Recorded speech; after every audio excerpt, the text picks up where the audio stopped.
The studio lights of the Today Show glowed warmly as the cameras rolled. Reba McEntire, legendary country music icon, sat poised in her chair, calm, confident, dressed in classic elegance. She had done hundreds of interviews in her lifetime. Nothing about this morning was supposed to be different. Savannah Guthrie smiled professionally from across the table. "Reba, it's such a pleasure to have you back," Savannah said. "Your new project is already creating buzz."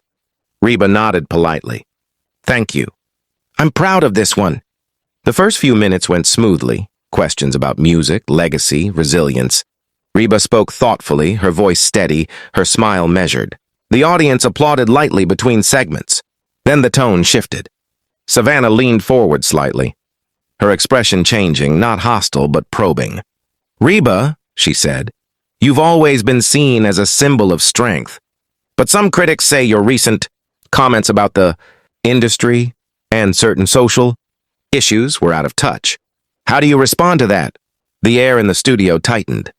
Reba paused. She had learned long ago that pauses were powerful. "I speak from experience," she replied calmly. "Not from trends."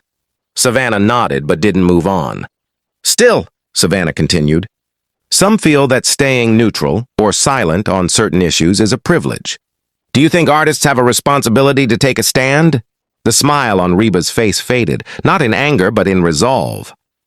"I think artists have a responsibility to be honest," Reba said. "And honesty doesn't always fit into neat headlines." The cameras zoomed in. Producers exchanged glances behind the scenes. Savannah pressed again. "But do you understand why people feel disappointed when someone with your influence chooses not to speak the way they expect?" That was the moment. Reba straightened in her chair. "I understand disappointment very well," she said. "I've lived it. I've survived it. But I won't be cornered into speaking words that aren't mine." A murmur rippled through the studio. Savannah tried to soften her tone. "I'm just asking the question many viewers are asking." Reba met her gaze directly. "And I'm answering as myself, not as a headline, not as a controversy." The warmth of the interview was gone. Something deeper had surfaced, and everyone could feel it. Savannah took a breath and glanced briefly at her cue cards. "Reba," she said, "with respect, some feel your silence sends a message, whether you intend it or not." Reba's jaw tightened. "Let me stop you right there," she said firmly. The studio went silent. "I have spent over 40 years being judged by my voice, my looks, my choices, my pain. I will not now be told that my worth depends on repeating someone else's script." Savannah shifted slightly in her seat. "That's not what I'm saying." "But that's what you're implying," Reba interrupted, her voice steady but unmistakably sharp.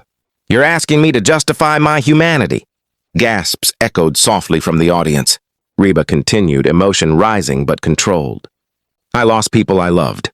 I rebuilt my life more times than most folks ever will. And I did it quietly, without cameras, without applause." Savannah attempted to redirect. "Our viewers just want to understand." Reba raised her hand. "No," she said. "They want a moment, a clip, a soundbite." The tension was undeniable now. Producers were signaling from off-camera. The control room buzzed. "I came here to talk about my work," Reba said. "Not to be interrogated for refusing to perform outrage."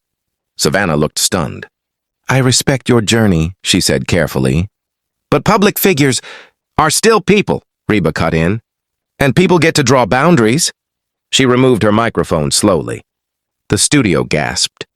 "I won't continue this conversation," Reba said, standing up. "Not like this." Savannah's voice faltered. "Reba, wait!" But Reba had already turned. "This interview is over," she said clearly. "And I hope next time respect comes before ratings." The cameras scrambled. The music cue started too late. Reba McEntire walked off the set. Live. Within minutes, social media exploded. Clips of the interview flooded timelines. Hashtags trended worldwide. Some called Reba brave. Others called her difficult. Many simply watched in stunned silence. Backstage, Reba sat quietly, her hands folded. No tears, no anger, just stillness. A producer approached cautiously. "You okay?" he asked. Reba nodded. "I said what I needed to say." Meanwhile, Savannah remained on set, visibly shaken but professional.